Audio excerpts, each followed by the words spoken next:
呢則傳聞轉足10年，今日事主終於出來開腔，俾一個交代大家。李嘉誠，超級富二代，向來低調，甚少上過娛樂版，但呢10年佢個名就成日被人擺上台，因為周秀娜。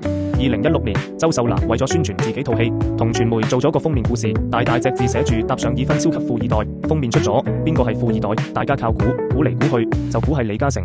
其實李嘉誠嗰年已經出過律師信，正式警告過，但你估娛樂圈嘅人咁易收手？遇警告，遇過人之後呢10年，內地、香港、YouTube 討論區，總之只要有周秀娜嘅新聞，李嘉誠個名就會被扯埋一齊講，甚至連佢太太、佢父母、佢成頭家都被拖落水。李嘉誠一路揀沉默，佢以為清者自清，唔回應、唔澄清，件事就會自己散。點知沉默換嚟嘅唔係平靜，係得寸進尺。最經典係上年6月，周秀娜為咗宣傳新戲，上咗一個 YouTube 頻道做訪問，佢同主持人事先夾好晒，要喺節目入面大談被包養、秘密生仔呢單陳年舊聞，一講即刻又上晒娛樂頭條，網絡鋪天蓋地又係嗰啲傳聞。疑似知情人士透露，而當時正係李嘉誠老豆李兆基先生出殯冇耐，李嘉誠仲喺度處理爸爸嘅身後事，仲未喺喪親之痛入面行出嚟，周秀娜就拎一段作出嚟嘅傳聞擺上面翻炒再翻炒。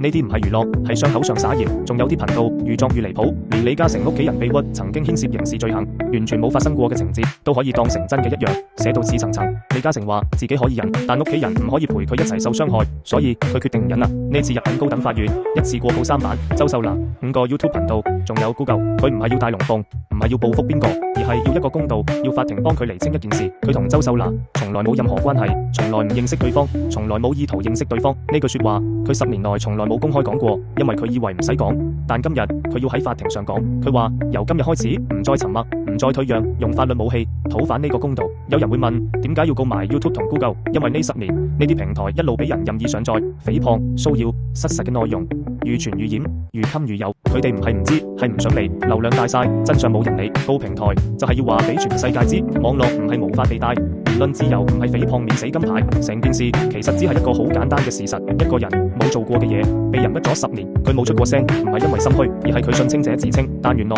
沉默只會換嚟更多傷害。今日佢企出嚟，唔係為咗頭條，而係為咗屋企人，為咗一個正常人應有嘅尊嚴。